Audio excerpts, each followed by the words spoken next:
poursuit cette discussion de marché avec Nicolas Chéron, je le rappelle, à nos côtés en plateau également aujourd'hui, stratégiste pour Zone Bourse.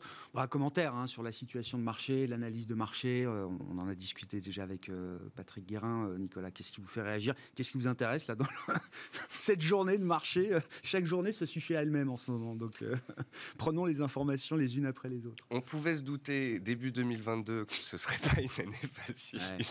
Mais là, ça devient pénible et on sent qu'il y a une déprime qui s'installe, que ce soit chez vous et moi oui. Au quotidien. Non, mais le sentiment joue un rôle important. Il y a le sentiment des gérants, il y a le sentiment des commentaires, des commentateurs, il y a le sentiment du public, des acteurs, et c'est vrai qu'en ce moment, on sent vraiment une déprime.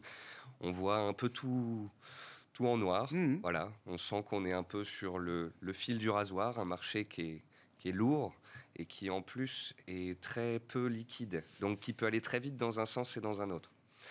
Alors c'est vrai que si vous osiez évoquer les petites portes de sortie, voilà, c'est un marché, on en avait d'ailleurs parlé ensemble il y a 1 mois et demi, 2 mois, où typiquement on peut avoir des contre-pieds relativement violents et des bear market rallies, les fameux rallyes haussiers qui s'intègrent à l'intérieur d'une dynamique baissière de moyen terme. Donc, on l'a déjà vu, redonnez-moi, au mois de mars, là, on avait repris... Alors, au mois de mars, donc on fait un creux, c'est fin février, tout début mars sur le 440, on regagne 19%. D'accord. En ligne droite. D'accord. Ce choc-là, c'était un choc qui a cassé la dynamique haussière de moyen long terme et qui nous a rendu, on va dire, plus neutres. Et après ce choc-là, on a eu une deuxième lame de fond, qui est la lame de fond, inflation trop élevée, les banques centrales vont devoir agir plus que prévu. Et on est en train de rajouter un peu de poids sur le moral et sur les indices, parce que à ce climat où on passe d'un marché haussier à au mieux un marché neutre, on va dire, en Europe, et un marché correctif aux États-Unis, on est en train de rajouter les risques récessifs, peut-être un ralentissement plus rapide que prévu, et donc de se retrouver dans un marché où on a des banques centrales coincées, obligées de monter des taux d'intérêt, d'accélérer le risque récessif, et de venir un peu abîmer micro et macro à cause de cela. Et donc techniquement, là, quand... alors je sais que l'idée de bear market est un consensus de marché qui n'a pas d'autre valeur. À moins 19, on n'est pas mieux qu'à moins 21 sur un indice. Mais quand même, est-ce que ça change quelque chose? Vous le disiez, ces rebonds de bear market. D'ailleurs, comment il faut le jouer quand on est investisseur? C'est un risque à la hausse qu'il faut prendre en compte. Ça veut dire que c'est compliqué également d'être très short, y compris dans un marché baissier, même quand le marché est baissier. En fait, c'est extrêmement complexe. Ça limite le champ des actions de marché possibles. C'est extrêmement complexe parce que les investisseurs qui étaient trop investis, qui voient le marché rebondir, se disent « Ah bah c'est bon ». Et puis en 4 jours, on retrace tout et de nouveau, c'est la panique qui s'installe et on se dit « Ah bah j'aurais peut-être dû alléger » et puis on est un peu coincé par le marché. Donc c'est très dur pour notamment ceux qui sont rentrés sur les marchés ces 2-3 dernières années. Parce qu'avant, c'était le marché baisse de 10-15, hop, ça repart. Et là, il y a des valeurs qui baissent, qui rebondissent, il y en a d'autres qui baissent, qui rebondissent pas. Donc en plus, il faut être extrêmement sélectif. C'est un marché de traders. Franchement, c'est un marché de traders, de professionnels, de gens qui sont devant leurs écrans et qui vont essayer, en fait, avec le trading et peut-être parfois des positions baissières, de venir, combler une partie des pertes faites sur les positions de moyen terme. Mais l'investisseur particulier qui ne peut pas être devant les marchés au quotidien, etc., gère, on va dire, son assiette globale et son risque pour pouvoir dormir tranquillement le soir, mais, comme vous le disiez très justement, a tout intérêt à lever le pied et à moins intervenir dans ce type de marché. Le concept du bear market, pas bear market, etc., c'est spécial parce que même si le Nasdaq a perdu 30%, il n'est même pas revenu sur ses records d'avant Covid. Entre le point bas du Covid et le point haut, je ne connais plus la performance, je crois que c'est 80% de hausse en 18 mois. Quasiment doublé. Donc, on peut perdre encore 10-15% que sur les graphiques de long terme. C'est juste une respiration légitime après un mouvement haussier spectaculaire, oui, exceptionnel. Exceptionnel.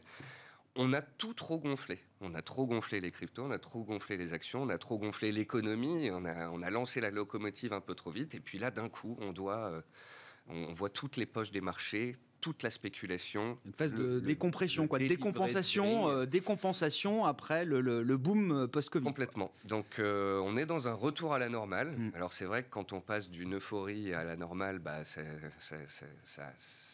engendre ce sentiment de déprime. Quand je regarde le CAC 40, bah, ça va. Je veux dire, on est à 6000 points. Ouais. On a perdu 15% par rapport au plus haut. 15% alors qu'on nous dépeint un cadre où on devrait être à 5000 ou 4500 points. Ouais. Alors, est-ce que ce risque est plus important aujourd'hui ? Ça veut dire qu'on peut perdre 15%. Est-ce que c'est ça le nouveau risque ? Voilà, ça veut dire qu'on peut perdre 15% très, très vite. On en avait parlé aussi la dernière fois parce que de toute façon, on est dans un marché qui se cherche depuis des mois, donc c'est toujours la même chose.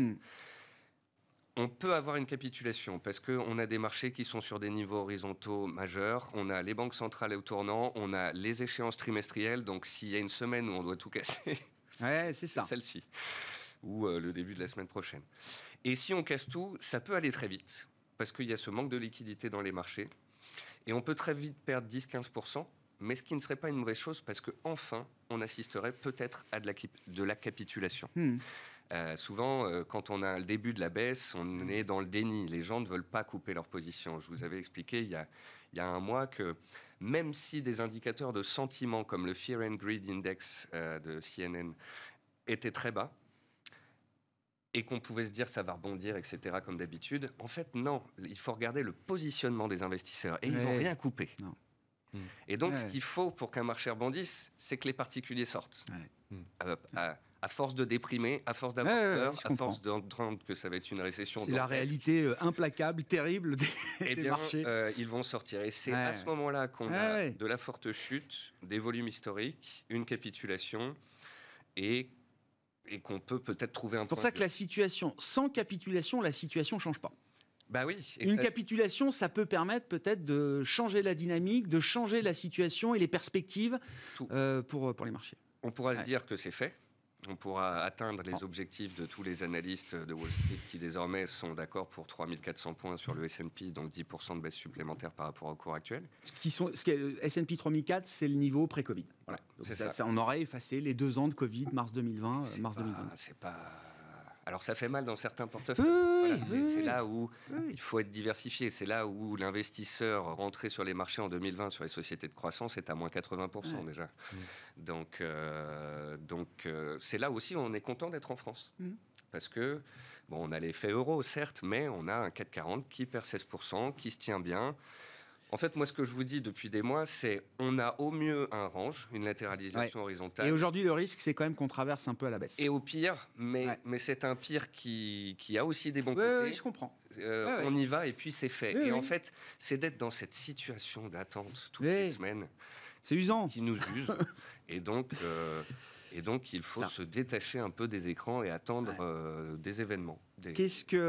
Alors, juste pour enchaîner là-dessus, Nicolas, de manière assez pratico-pratique, quand on est un investisseur et pas forcément un trader, les traders, ils seront devant leurs écrans, ils prennent leurs responsabilités. Mais quand on est un investisseur, qu'on veut gérer son risque, qu'on ne veut pas non plus totalement déserter les marchés actions parce qu'on se dit que c'est quand même là, sur le long terme, où il y a le plus d'espérance de gain et qu'il y a peut-être d'ailleurs des opportunités spécifiques à saisir aujourd'hui. C'est quoi les 2-3 règles clés, règles d'or, là, pour celui qui pourra profiter un peu de vacances cet été et qui n'a pas envie de passer toute la journée sur son écran de téléphone ? Alors, je dirais que d'abord, il faut poser la question du profil de l'investisseur. Est-ce que c'est un investisseur plutôt dynamique qui faisait un peu de temps en temps du trading, des achats de creux en 2020-2021, auquel cas, lui, doit clairement lever le pied ?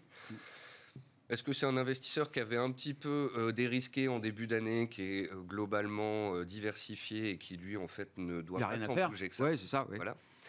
Il y a aussi beaucoup d'investisseurs débutants, notamment des jeunes, qui sont rentrés en 2020-21 pour faire une méthode qu'on appelle le Dollar Cost Average, le DCA. C'est des achats mensuels programmés. Et beaucoup d'entre eux me disent, les marchés chutent, faut-il que j'arrête mon programme d'achat mensuel ? Que je continue d'acheter ou pas ? Voilà. Alors qu'en fait, la définition même de ce programme de long terme, d'investissement de long terme, c'est de se dire, de toute façon, on passe les crises, de toute façon, le marché est rémunérateur, et sur 120 ans, c'est le plus rémunérateur de tous. Donc, on va même profiter de la crise, du marasme, pour continuer d'empiler les positions, de faire grossir sa poche investissement action sur le long terme. Et en théorie, on doit voir les crises, les baisses, les récessions comme des bonnes occasions d'acheter. On n'arrête pas les programmes d'investissement. D'acheter des bons titres. Après, nous, chez Zone Bourse, on va dire, gelé les portefeuilles, un peu comme ce que vous disiez avant, en attendant d'avoir des signaux de marché.